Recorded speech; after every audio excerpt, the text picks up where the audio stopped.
자, 6.3 지방선거가 지난주 마무리됐습니다만 투표지 부족 사태부터 공직선거법 위반 관련 수사까지 그야말로 정가가 들썩들썩합니다. 자, 오랜만에 돌아온 들썩들썩, 오늘은 경남 동일부의 김다솜 기자와 함께하겠습니다. 어서 오십시오. 안녕하세요. 예, 반갑습니다. 진짜 바빴죠? 네, 빨리 끝나기만 바라고 있었습니다. 저도 6.3 지방선거 언제 끝나나 했는데 끝나긴 끝나더군요. 네. 예. 엄청나게 많이 돌아다녔잖아요, 여기저기를. 네네. 특히나 우리 김다솜 기자는 도의회 담당이시고 정당도 이렇게 종종 네, 담당하셔서 맞습니다. 이렇게 취재도 하시고. 기자가 봤던 6.3 지방선거 어땠나요? 그 소회가 좀 궁금해요. 사실 이 지방선거가 지역의제를 좀 설정하고 논의할 수 있는 기회이긴 한데 네. 저는 후보들이 이 지역 문제를 좀 해결할 수 있는 해법을 놓고 좀 경쟁도 하고 같이 대화도 나눠보고 이런 시간이 됐으면 좋겠다라는 그게 생각을 맞죠. 했었거든요. 네. 근데 이게 공천 과정에서부터 같은 당 의원들끼리도 서로 헐뜯고 음해하고 이러는데 시간을 너무 많이 낭비해버려가지고 이번 지방선거 유독 그랬던 것 네, 같죠? 맞아요. 굉장히 심했어요. 고발까지 이어진 사례도 되게 많았잖아요. 맞아요. 예. 그래서 지역 소멸이나 청년 유출 같은 지역 현안을 좀 선거 중심에 놓고 논의하지 못한 게 특히나 좀 아쉽게 느껴집니다. 그러니까 선거가 무사히 잘 끝난다 하더라도 항상 여러 가지 얘기가 또 남기 마련이고 또 문제가 있기도 마련인데 하여튼 유독 논란이 참 많았습니다. 경남 중심으로 하나하나 좀 짚어볼 건데 투표용지 부족 사태가 요즘 이것 때문에 서울이 난리잖아요. 네. 경남도 비슷한 일이 있었다면서요? 네, 맞습니다. 그 도내 투표소 7곳에서 투표 네. 용지가 부족해가지고 추가로 송부를 해달라고 요청을 했다고 하고요. 네. 실제로 이제 추가로 배부받은 투표 용지를 사용한 투표소는 2곳인데 네. 창원 성산구 반송동이랑 중앙동으로 확인이 됐습니다. 아, 그렇군요. 다행히 경남 같은 경우에는 투표용지 부족이 참정권 침해나 훼손 사례로 이어지지는 않았었고요. 예. 도선관위에서도 투표소별로 이 개표 그 투표 진행 상황을 보면서 예. 투표용지를 배부했기 때문에 이런 일이 없었다고 합니다. 거기다가 김해에서는 개표 관리 문제까지 발생을 했었는데요. 김해가 이번에 개표가 많이 늦었거든요. 많이 늦었어요. 왜 그랬습니까? 김해가 인구 50만 도시인데 단일 선거구라서 그 개표소가 하나밖에 없대요. 아, 그 큰 도시에. 네네네. 아, 거기다가 이번 지방선거가 이전보다 투표율이 되게 높았잖아요. 예, 예. 거기다가 투표용지도 7장 배부되다 보니까 이제 업무가 과부하가 걸리면서 더 네. 늦어진 거죠. 요거는 다음부터 보강을 좀 해야겠네요, 지역 차원에서. 네, 맞습니다. 예. 경남 상황은 어쨌든 이렇게 넘어갔는데 전국적으로 투개표 관리 문제가 굉장히 심각하게 불거졌거든요. 예. 그래서 이번 지방선거만이 아니라 선관위를 향한 불신이 어떻게 보면 그 꾸준히 누적돼 왔던 결과기 때문에 앞으로 봤을 때도 선관위를 향한 개혁이 굉장히 불가피해진 그렇죠. 상황입니다. 불가피할 네. 거고 거기에 대한 요구가 지금 워낙에 좀 들불처럼 거세서 네. 어떻게든 지금 현재 관련해서 좀 논의가 진행 중이긴 한데 아까 도 선관위 말씀하셨잖아요. 우리 네. 경남도 선관위처럼 서울시 선관위도 대처를 했으면 문제가 없었을 텐데 송파구는 42,000장이 남았대요. 그러니까요. 투표용지가 그걸 제대로 분배를 못 해가지고 이제 그런 사달이 벌어지기도 했습니다. 자, 그리고 또 문제가 뭐냐면 개표 현장 자주 가보셨을 거 아니에요, 김 기자도. 네네네. 예. 근데 거기 현장에 가보면 대부분 행정 공무원들이 나와서 일을 다 하고 있다면서요. 네, 맞습니다. 예. 그 가보면 절반 가까이가 공무원이라고 하고요. 일반 시민들도 선거 사무원으로 차출이 돼가지고 일을 하고 있었습니다. 예. 이렇게 된 이유가 선관위가 하는 일은 굉장히 많은데 조직 자체는 되게 작아요. 네. 그래서 매번 선거 때마다 공무원들을 차출해서 데리고 오는 방식으로 운영이 되고 있거든요. 예. 그래서 그런지 지방선거 앞두고 공무원 노조에서 매번 기자회견을 해요. 어떤 내용이냐면 이런 식으로 선거 현장의 핵심 업무랑 사고 책임이 선관위에 있는데 네네. 공무원들한테 이렇게 맡겨서는 안 된다. 지자체의 부담을 지우는 지금의 구조를 바꿔달라. 이런 요구를 하고 있습니다. 네네. 뭐 늘상 나오는 얘기인데 늘 그냥 그렇게 또 반복되고 넘어가요, 그죠? 그렇죠. 예. 근데 이제 공무원들이 실제로 여기에 동원되지 않으면 또 누가 또 이 업무를 또 하게 될까? 이것도 솔직히 현실적인 문제여서 좀 답답하긴 합니다. 예. 자, 투표용지 부족 사태로 선거 직전이면은 이상하게 또 선관위 휴직자가 늘더라 이런 문제도 좀, 네.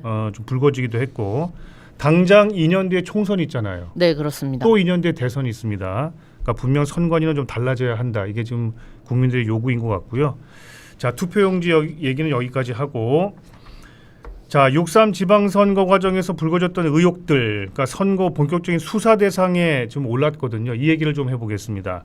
선거운동 기간에 김경수 더불어민주당 후보의 과거 드루킹 댓글 조작 사건을 비판한 내용의 AI 딥페이크 영상이 유포돼서 논란이 된 그런 좀 문제가 있었는데 이 건 지금 조사가 진행 중이죠. 네, 일단 경찰에서 9일에 경남도청 압수수색을 시작했습니다. 예. 도청 공보관실이랑 영상 편집실에서 압색이 진행이 됐었고요. 경남도청만이 아니라 그 박완수 지사가 선거 기간에 사용했던 캠프 사무실 그리고 이 딥페이크 영상을 제작한 곳으로 알려진 창원 의창구 소재의 디자인 회사까지 압색이 들어갔다고 합니다. 네. 이 압색 당시에 박완수 지사는 고성군에 가서 재예방 사업 현장을 점검하고 있었다고 하고요. 예. 일단 도선관위에서는 이 사건 관련해 가지고 그 박 지사 그 선거 캠프에서 일하던 사람들이랑 그 경남도청의 전현직 공무원 9명을 공직선거법 위반 혐의로 네. 수사 의뢰한 상황입니다. 네. 자, 근데 이게 심각한 이유는 뭐냐면 경남도지사 선거에 공무원이 개입된 거 관련 그 녹취도 공개가 됐잖아요. 보도를 통해서.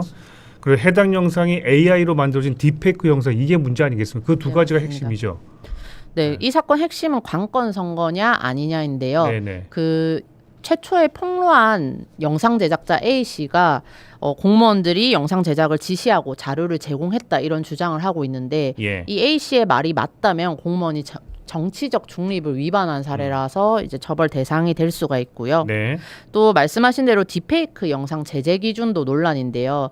그 선거일 90일 전부터 이제 선거일까지 인공지능을 활용해서 영상을 제작하면 안 됩니다. 모든 게 금지입니다. 네. 영상 제작, 뭐 배포 등등 모든 과정이 다 네네. 금지거든요.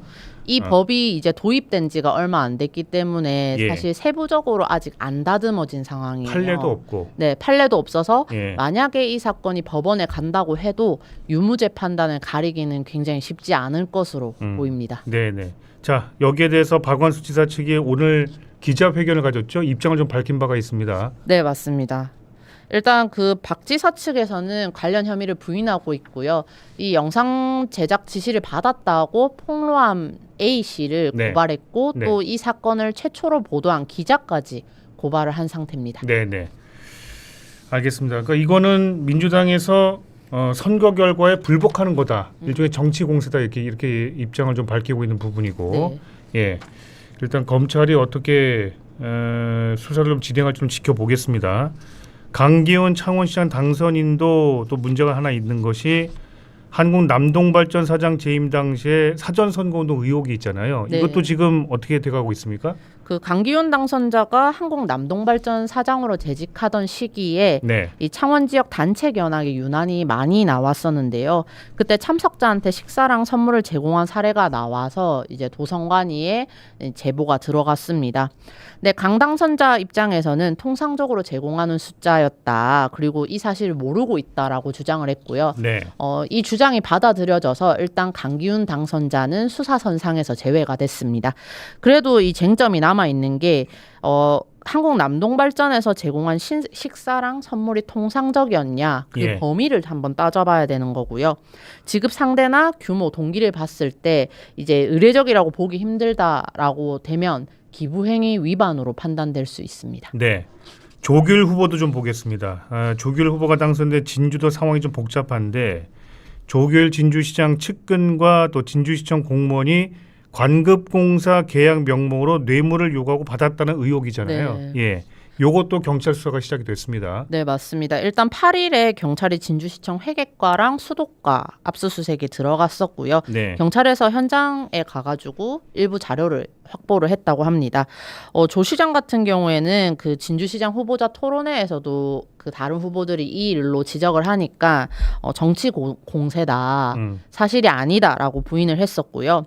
그리고 의혹을 제기한 관련자들을 무더기로 고발을 했습니다. 네네. 근데 이게 조 시장을 이렇게 비리 혐의로 고발한 주체가 누구냐면 국민의힘 경남도당이에요. 네, 맞습니다. 예. 그래서 이제 공천 그 경선 과정에서 아예 이제 들어가지도 못했잖아요. 네. 그래서 이제 무소속으로 출마해서 결국 진주시장까지 당선이 된 건데 이런 부분이 좀 얽혀 있다 보니까 사실상 이게 복당 얘기를 하는 것 자체가 좀 무색하죠 요즘에는. 네, 그렇죠. 조 시장이 국민의힘에 대한 감정이 굉장히 쌓여 있다 보니까 복당이 쉽지 않을 걸로 보이고요. 네. 이전에 그 민선 8기 때는 조 시장이 그 국민의힘 소속이었고, 그리고 진주시 의회도 국민의힘이 다수여서 시정 추진력을 좀 확보할 수가 있었는데 이번에 조금 바뀌었거든요. 그러니까 조 시장도 무소속이고 네. 그 의회 구성도 보면 민주당이 8석, 국민의힘이 13석, 무소속 1석이라서 무소속 시장을 향한 견제도 굉장히 강해질 것으로 보입니다. 네. 알겠습니다. 어쨌든 뭐 상황은 이런데 결과는 나왔고 그래서 지금 다들 7월 1일자로 이제 다 이제 취임을 하고 다시 도정 시정을 다 보실 거 아니에요. 네. 수사와는 별개로 일단 각 당선자들 시정 준비는 뭐 계속 진행되고 있는 상황이죠. 네, 그렇습니다. 그 당장 7월 1일부터 민선 9기 시정이랑 도정 운영이 시작이 되고요. 예. 다만 이 시정, 도정 운영 시작과 함께 수사 대상에 오른 단체장들이 있기 때문에 예. 부담을 계속 가져가지 않을까 싶습니다. 다만 이 공직선거법 위반죄 공소시효가 선거일 후에 6개월까지거든요. 그래서 그 전까지 수사기관에서 답을 내놓지 않을까 싶고요. 네. 공소시효가 만료되는 시한은 올해 12월 3일입니다. 그래서 수사기관에서도 속도를 내서 이 수사를 진행하지 않을까 싶습니다. 12월 3일까지. 예, 알겠습니다. 근데 이제 도지사나 시장 군수는 이제 그 연임하신 분들 있잖아요. 네. 따로 뭐 인수위를 구성한다거나 그러지 않는 경우도 종종 있긴 합니다만 일단 박완수 당선자는 인수위격인 경남 대도약 준비팀 이걸 구성한 것으로 네, 알고 맞습니다. 있고요. 네, 그러니까 휴식기 없이 바로 도정에 임하는 것 같아요, 그죠? 네. 그게 가능한 게 원래 공무원은 선거에 출마를 하려면 선거일 30일 전에 사직을 해야 하거든요. 네, 그리고 네. 당사자도 선거 준비에 마음이 급하다 보니까 사직을 하는 경우가 있고요. 그 유명한 산청군수 당선자 같은 경우에도 도균형발전본부장을 사직을 했었고, 유명현. 네, 유명현. 그리고 김현수 하동군수 당선자도 네. 도대외협력특보를 맡고 있었는데 지선 앞두고 사직을 했습니다. 그런데 박완수 지사처럼 자기 자리에 다시 입후보를 하는 경우에는 굳이 사직을 할 필요가 없고요. 네. 당선이 되더라도 인수위를 꾸리지 않아도 되고 그대로 도정 운영을 이어가면 됩니다. 네네. 자, 그러면 이제 경남도 의회와 시군의회 의석이 있잖아요. 이것도 네. 좀 빠르게 좀 살펴보겠습니다. 경남도 의회 의석 변화부터 좀 볼까요?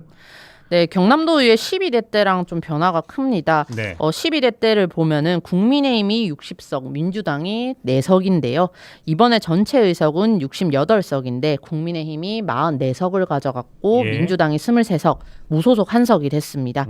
2022년 지방선거 당시에는 민주당이 4명밖에 없다 보니까 교섭단체도 꾸리지를 못했습니다. 당연히 의장단 선거랑 상임위원장 선거에서 국민의힘이 독식을 할 수밖에 없었고요. 예. 그런데 이번 13대에서는 민주당이 교섭단체 구성이 가능해져서 그렇죠. 의장단 선거랑 상임위원장 선거에도 나설 것으로 보입니다. 네. 지금 민주당 쪽에서는 부의장 1석 그리고 상임위원장 2석을 요구하고 있는 걸로 알고 있습니다. 예. 물론 과반에는 변화가 없습니다. 네. 예, 국민이 과반을 넘기긴 했는데 방금 말씀하신 대로 민주당에서 교섭단체를 구성할 수 있게 됐기 때문에 좀 의회다운 모습, 그렇죠? 대화 타협 네. 뭐 이런 것도 좀 볼 수 있는 그런 의회가 되지 않을까 기대가 좀 해보게 됩니다. 자, 그리고 김다솜 기자 시선으로 볼 때 좀 특징 있는 기초 의회가 있다면 좀 소개를 좀 해주시겠어요? 사실 아까 말씀하신 대로 예. 기자 입장에서는 일단 독점 구도인 지방의회는 사실 재미가 없거든요. 그렇죠. 감시와 견제 기능이 찾아보기가 힘들기 때문에 예. 그래서 그 여야 동수거나 아니면 여야 동수에 가깝게 구성된 지방의회가 가만히 보면 협치도 기대할 수 있어서 보는 재미가 있습니다. 네. 그래서 이번에 그런 의회가 어디 있나 한번 봤더니 사천시 의회가 민주당 6석, 국민의힘 6석으로 야, 정확히 타이를 이뤘습니다. 네, 여야 동수가 됐고요. 네. 이렇게 되면 어느 한쪽도 의장을 단독으로 선출을 하거나 그러네요. 주요 안건 처리를 주도하기가 힘듭니다. 네, 네. 그래서 시정 운영 전반에서 힘겨루기가 예상되고요. 그러니까 여기 어찌 보면 사천시 의회 진짜 대화 타협 이외에는 방법이 없습니다. 네, 그렇습니다. 예, 이거 제대로 안 하면 한 발짝도 못 나가는 그런 구조가 됐어요. 네. 예. 또 하동군 의회도 민주당이랑 국민의힘이 각 5석 확보하고 여기에 무소속 1석이 있습니다. 네, 네. 그래서 무소속 후보의 아유, 선택이 재밌네요. 네, 의회 운영 전반에 영향을 미치지 않을까 싶습니다. 예. 이분은 슈퍼갑인데요. 그렇죠. 캐스팅 이분은. 보트를 진. 존재 자체가 갑인 분인데, 그러니까 제가 이제 듣기로는 이분이 국민의힘 출신이시라고 하시더라고요. 네, 맞습니다. 예, 예. 이분이 만약에 당적을 갖게 되면 또 이렇게 좀 균형은 상황이 달라질 상황이 수도 좀 달라질 있겠죠. 수도 있는 그런 곳입니다. 알겠습니다. 자, 새로 선출된 의원들도 단체장들 7월 1일부터 이제 임기를 시작하게 됩니다. 지역 정치에 관심을 가지셔야 지역이 달라지죠. 여러분도 시의회, 도의회에 많은 관심을 좀 부탁을 드리겠습니다.